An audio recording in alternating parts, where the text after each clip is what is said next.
21 ফেব্রুয়ারি মহান ভাষা দিবসের অনুষ্ঠানকে স্বাগত জানিয়ে বাক স্বাধীনতাকে আমরা স্বাগত জানিয়ে আমরা ভাষা দিবস নিয়ে অনেকগুলো প্রোগ্রাম করেছি। আজকে এই ভাষা দিবসের ভাষা নিয়ে আমরা ছোট্ট একটি প্রোগ্রামের আয়োজন করতে যাচ্ছি। প্রিয় দর্শক, এই ভাষা দিবসের অনুষ্ঠানে আপনাদের সবাইকে স্বাগত জানাচ্ছি। প্রিয় দর্শক, ভাষা নিয়ে এবং বাক স্বাধীনতা নিয়ে কথা বলার জন্য আমরা আমন্ত্রণ জানিয়েছি শুধু রাজশাহী থেকে আগত জনাব মোহাম্মদ কেরামত আলী সালেহ, মিস্টার সালেহ ইসলামী, যিনি আপনাদের সামনে কথা বলবে বাক স্বাধীনতা নিয়ে। আপনারা জানেন জি মোহাম্মদ সালেহ আমাদের সামনে উপস্থিত আছেন। প্রিয় দর্শক মণ্ডলী, আপনারা জানেন বাক স্বাধীনতা সবার অধিকার, আর বাক স্বাধীনতা হচ্ছে একজন কথা বলবে আর একজন শুনবে। এভাবেই আমাদের বাক স্বাধীনতা সম্পন্ন হয়, একজন বলে আর একজন শোনে, এভাবে কিন্তু বাক স্বাধীনতা চলে। কথার পিছিয়ে কথা, কথার আগে কথা, কথার পরে কথা, এভাবে কিন্তু কথা চলে। জি জি, আপনি বলবেন, আপনাকে বলতে দেওয়া হবে। কথা বলা আপনার অধিকার, এটা মানুষের মৌলিক মানবিক গুণাবলীর মধ্যে অন্যতম গুণাবলী হচ্ছে বাক স্বাধীনতা। কথা বলতে হবে। সর্বপ্রথম মিস্টার সালেহ আপনি আপনার পরিচয় দেবেন, আপনার পরিচয় দেবেন। জি, আপনি যেটা যে পরিচয় দেবেন, কথা আপনি অবশ্যই পরিচয় দেবেন। পরিচয় দেওয়ার জন্য আপনাকে এখানে আমন্ত্রণ জানানো হয়েছে, আপনি কথা বলবেন। আপনি শুরু করেন কথা, আপনি অবশ্যই কথা বলবেন। কথা বলার জন্য আপনাকে আমন্ত্রণ জানানো হয়েছে এবং কথা বলা আপনার মৌলিক অধিকার। আপনি কেন কথা বলবেন? আপনি বলবেন, আপনার বাবা বলবেন, আপনার দাদা বলবেন এবং 14 গোষ্ঠী সবাই আপনি কথা বলবেন। বাক স্বাধীনতা সম্পর্কে অধিকার, আপনার বাক স্বাধীনতা নিশ্চিত করা। স্বাধীনতা আছে কি না? জি বলুন। স্বাধীনতা আছে, শুধু বলতেই আছে। জি বলুন, জি আপনি বলবেন, আপনাকে বলতে হবে, আপনি শুরু করুন। বাক স্বাধীনতা, বাক স্বাধীনতার উপরে আপনি কথা বলবেন। বাক স্বাধীনতা আপনার ঘরে শুধুমাত্র সিলেক্টেড টপিক। এই ভাই আমরা সব সব নিয়ে এই বাক স্বাধীনতা ভাইয়া দুঃখিত, নামে গেল। যাই হোক, দর্শক মণ্ডলী, আমরা এবারে বাক স্বাধীনতার উপর টপিক্সের উপর পুরোপুরি ফেল মানলাম। যাই হোক, 21 ফেব্রুয়ারি চলে গেছে, ভাষা দিবস চলে গেছে, বাক স্বাধীনতা চলে গেছে।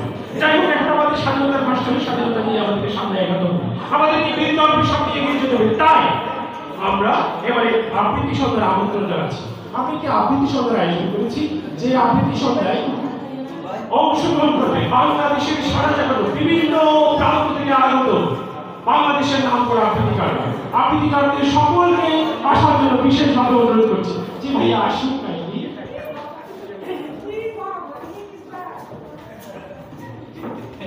আমাদের প্রায় সব আবৃত্তিকার চলে এসেছে। আমাদের বাংলাদেশের গুরুত্বপূর্ণ সব আবৃত্তিকাররা বিভিন্ন প্রান্ত থেকে চলে এসেছে।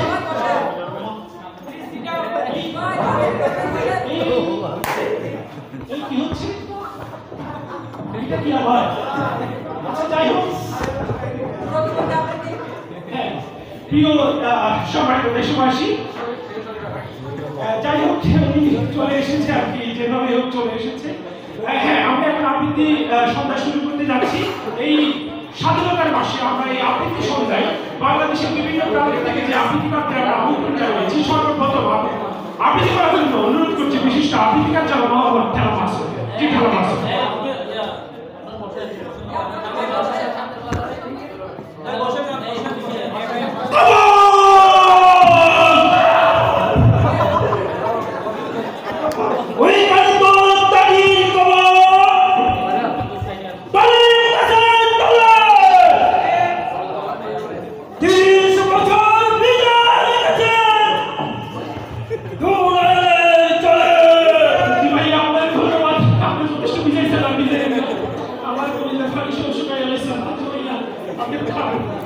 দুঃখিত, সিলেক্ট করছে ম্যানেজমেন্ট কমিটির পারফরমেন্সের যা অবস্থা। এই যে সামনে থেকে আমরা পরবর্তী আবৃত্তিকার আমাদের জনাব আব্দুল কুদ্দুসকে আমন্ত্রণ জানাচ্ছি পরবর্তী আবৃত্তির জন্য। জনাব কুদ্দুস।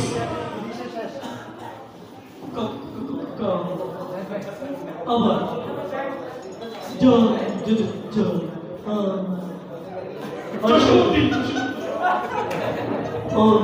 ওইখানে তো তালির কবর কবর ভাই সময় তাড়াতাড়ি শেষ করুন। 30 বছর দেখেছি সময় কমতে ভাইয়া। আচ্ছা চলো আপনি শেষ করতে পারবেন না, আজকে আমি বুঝতে পারছি আপনার সময় এখানে শেষ। যাই হোক, প্রিয় দর্শক এইভাবে চলে যাবে, তাকে সিলেক্ট করে নিয়ে আসে জানলা আমি দুঃখিত। যাক আবার সামনে দিকে আসবো। আমরা পরবর্তী আপনি পলিটিকারকে আমন্ত্রণ জানাচ্ছি, কিন্তু তার পরিচয়টা তো আমি প্লিজ ভাইয়া না আপু আমি ঠিক বুঝতে পারতেছি না। এখনই আপনার পরিচয়টা দিবেন। ভাইয়া আপনি এইভাবে এদিক ওদিক খাবেন না বুঝছেন? মাইক চলে না, আমি তো মনে করছি মাইক চলে। আপনি প্লিজ আপনার পরিচয়টা দেন প্লিজ। আমার নাম তো প্রথমে ছিল শরীফ, এখন আমি ওই যে শরীফ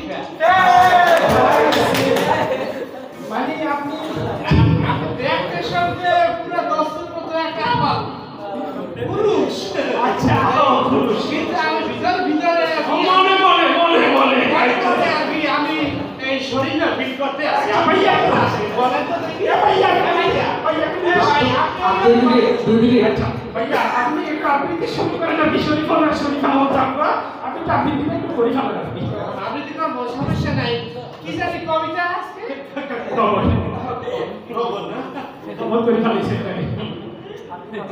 কবর কবিতা না, কবর কি জানি কবর খবরের কি জসিম ভাই যেটা লিখছে দক্ষিণ প্যাচিটা দেখছি না। এক লাইন বলেন বলে খানা আছে আমার আমার না, আমি ওইটা একটু ভুলে গেছি তো। ভাইয়া তুমি তো ভাই আমরা কবিতা আমি লিখতে চলে যাইবা।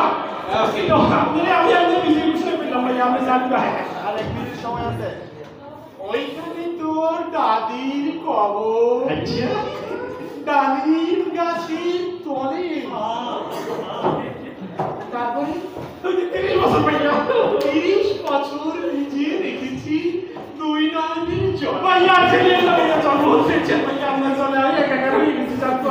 আচ্ছা ভাইয়া শেষ হবে শেষ করে এদিক ওদিক দর্শক মন্ডলী দেখতেছে মেডিকেল কলেজে যাওয়ার অবস্থা চলতেছে। এইটা বড় কথা না, বড় কথা হচ্ছে ভাইয়া এই যে শরীফ শরীফ আমাদের যে অবস্থা চলতেছে হেতে নিজেও জানে না, হেতে নাকি মনে মনে ছেলে একটু বাক্য ছেলে মনে মনে পেয়ে আসি।